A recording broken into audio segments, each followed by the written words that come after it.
Here on Pattrn, we show the dangers of climate change, but are Americans actually concerned? Well, in today's Facts Are Facts, we are turning to the Yale Climate Opinion Map to answer this question. Now, the map is based on a survey data from thousands of Americans, and according to the results, 72% of the country believes global warming is happening. And many Americans don't just believe in climate change, they are actively concerned. According to the survey, 63% of the country is worried about global warming. And it's not just adults that have concerns for our climate, it's our kids too. Yeah, to address this, author and climate activist Ruth Spiro wrote a book to help kids and their parents bring climate change into the conversation.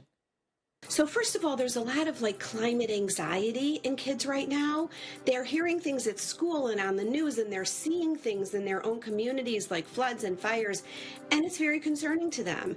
And so I wanted to make sure to promote climate literacy, which is understanding how weather and climate works. I learned through my research that the best way to do that is to share what a problem is and then pair it with a solution.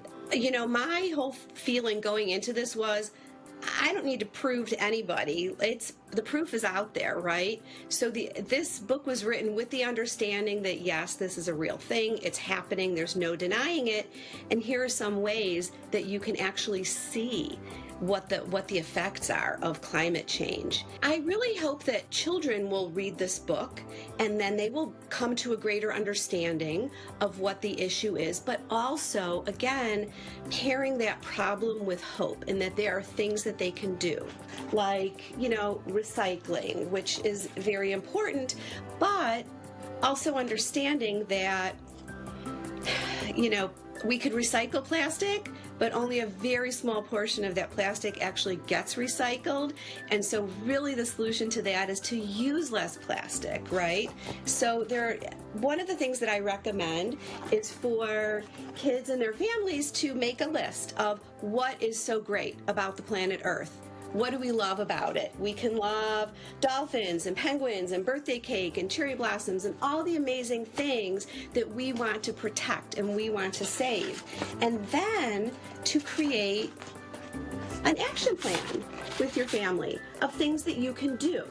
And there are things that you can do at home, like turning off the lights and using less plastic and walking or biking instead of driving. And then there are also things that we can do at school. We can encourage our classmates to reduce waste at lunchtime. Compost, maybe ask our school district to start composting. Ask the grown-ups when they're waiting in line to pick you up in their carpool lane, turn off the engines so that you're not idling for 10 or 15 minutes. And then there's also ways that you can make changes in the community, like to start or join a community garden, ask your leaders to install roundabouts instead of stop signs to keep that moving, and looking for ways to reduce waste, like join a Buy Nothing group, or trade, or grow a garden, even if it's just if you live in an apartment, if it's on your balcony or on your windowsill. Just all these little things that we can do.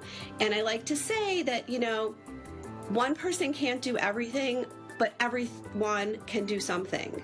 And it's a matter of all of us just doing something and not putting our hands up and saying, okay, it's too late, this is a terrible situation, what can I even do?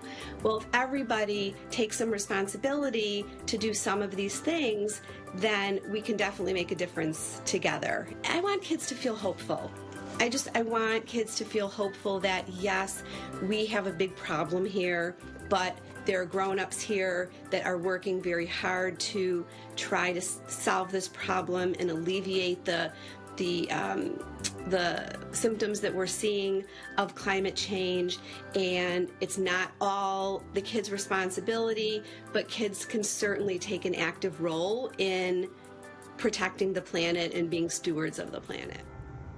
I love it. And I love it how it comes from the kid teaching the adult. Usually we're trying to teach our kids, but no, it's like the kid teaching the adult or the grown-up about climate change. It's funny, Earth is the best planet because it has dolphins, penguins, birthday cake, and cherry blossoms. I agree with all of that. So and your kids, how many times they say, I'm bored. Yeah, like, read this. Read this. Yeah. And then what are some solutions that we can do around our house to make this a better planet? Just